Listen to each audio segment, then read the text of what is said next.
Hi guys, my name is Melody. Thanks for stopping by, and I'd just like to say a big thank you to everyone who has watched my video about the NHS. It was filmed during the beginning of February, just after my husband's surgery.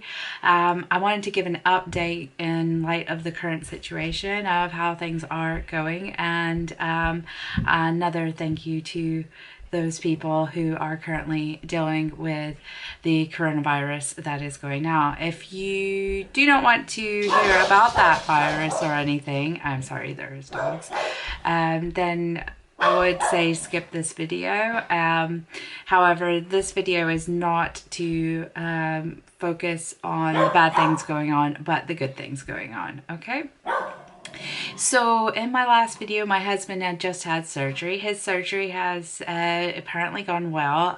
He was supposed to see a consultant, but obviously that has been cancelled now to the progress of the pandemic. His ear is looking much better. He can't hear out of it, but that was much to be expected, and he should be getting a hearing aid once everything is over, and that's fine. Now, about 2 weeks ago, my grandmother-in-law, who is 88 years old, bless her heart, she had a fall. The reason I'm going to talk about this is because she got put into hospital as well. She had two falls. Could not remember when she fell. Sorry. I'm sorry about touching my face as well, but I do have hand sanitizer. This is my last bottle. But anyway, she did have two falls, and she went into the hospital because she couldn't remember. She's got dementia. She was in there for a week, and she has come out as of Sunday, and they had put her back in her home. She does have 3 care workers coming for her per day to check up on her now.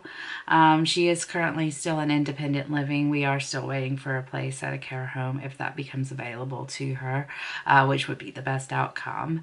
But the NHS workers were absolutely amazing. We went in there and saw her while we could, and she just said that she just loved all of them because she was getting all her food on time. She had biscuits, she had everything she wanted except for whiskey. Now, she did want quite a bit of whiskey. Every time we said, can you bring me a bottle of whiskey? And we said, you have enough biscuits? And she said, whiskey, whiskey. She was in good spirits. Paul's mom has since saw her before the lockdown happened. Now, I'm going to just talk about a little bit here about myself. Not to say that I am in any worse situation than any other person. However, this is what my experience is, okay? So, after that, my birthday was the Monday, the 16th of March. I had a decent birthday. I got food that I wanted to eat, and I got some presents that my family bought me, which was good. Some of them were a bit more expensive than I would have liked, but it was a treat at the time. But on the Wednesday, I got a phone call in the morning to say that the contract that I was about to start on the 13th had been cancelled. My contract is basically has anything to do with tourism and things like that. So my contract was absolutely cancelled. I was absolutely devastated, and for reasons that I can't explain here, because yes, I do know the supermarkets and things are hiring, but I am unable to gain further employment at this time. However, I also am unable to gain full employment at this time because I am now the carers to the children, as my husband is a key worker. This has put us in a lot of difficult financial strain, as I know that some other people may be having at the moment. I think it will all work out, but at the moment I don't know how I'm going to get the money to pay my bills, because my husband's basically covers the main part of the bills, and then everything else after that is what I usually make. We are normally comfortable during the summer months because I work. During the other months, because I'm a mature student, I get a student loan, which covers all our bills during those months. It has been tight in a few months, especially around the Christmas period, but we have managed to get through that. But with the work situation here, I don't know how they're going to do for seasonal workers, so I have no idea. And the fact is that I do have to be the main care for the children because we usually use my husband's mother as the carer. However, my husband's mother is immunocompromised, and we told her under no circumstances is she to leave her house, that we will bring her food and we will get that. Well, my husband will do, because he's actually afraid that I'm immunocompromised because we're unsure about my status with Graves' disease. I know they did say it's not supposed to affect it. However, in the past when I have gotten illness, my illnesses have been much quicker and much larger, and I've always had a problem with my immune system since I was a child, so I don't know if there's any underlying conditions there that may actually mean that I would catch it much worse than the next person, but I'm not sure about that. So at the moment, my job is to stay at home, make sure the kids get everything they need, try to do my university work because we're still going on with our essays, and at this moment in time we still have exams.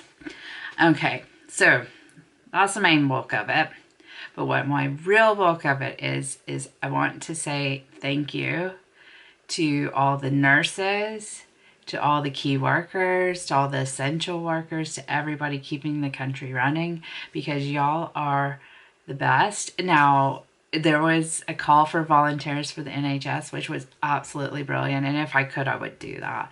500,000 people came out to volunteer for the NHS to help support during this time. So 500,000 of us here in the UK are supporting that structure that is so important to everyone. I mean, like, I had an appointment, I will say, for my psychiatrist, because I do have problems with anxiety, manic depression, well, bipolar manic depression, and OCD. I will admit that, because that is me, and it's part of me, and it's part of my thing here.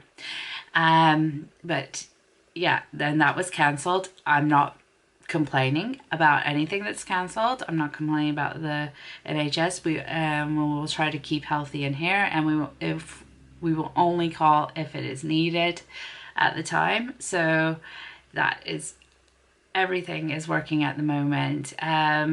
The company's making more ventilators. They're doing a brilliant job. I think everybody is mostly doing a brilliant job and trying to keep everything together, but it's mostly going to be the pressure on the NHS.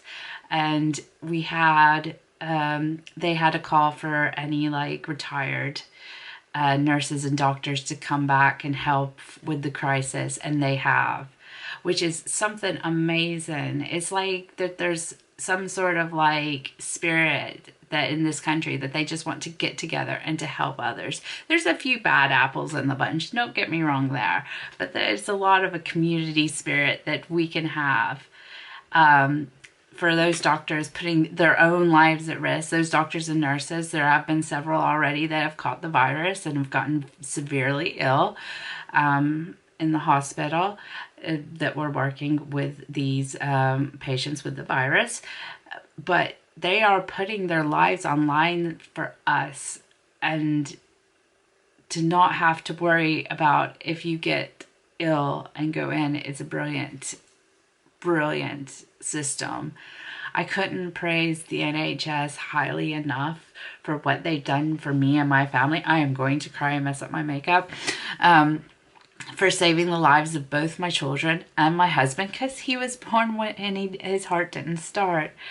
And for basically saving my life by giving me the medication I need to function as a adult in this world, living with different types of mental health disorders that I have lived with from since I was a child. I know that some people don't think you're born with it, but in my case, I was displaying these symptoms from the time I was able to talk. So I appreciate everything that they do.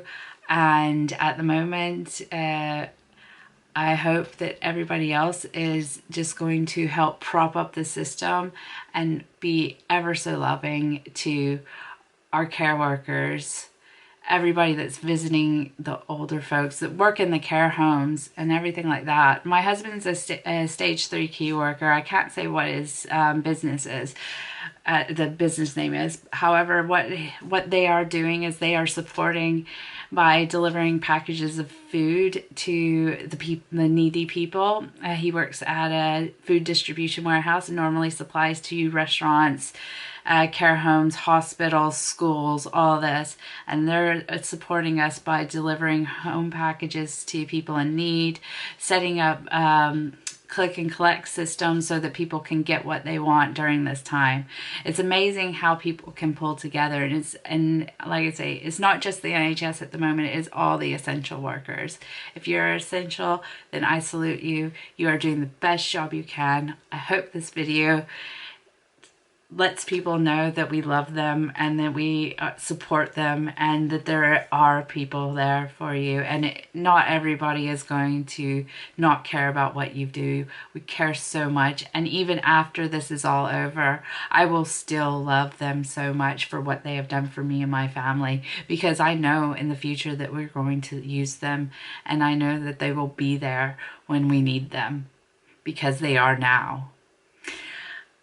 Okay, before I start crying too much, because this is very emotional for me, I do have other things in my head, and then that's just too personal. So thank you again to all the essential workers, the NHS, the care workers, and everybody supporting us during this crisis.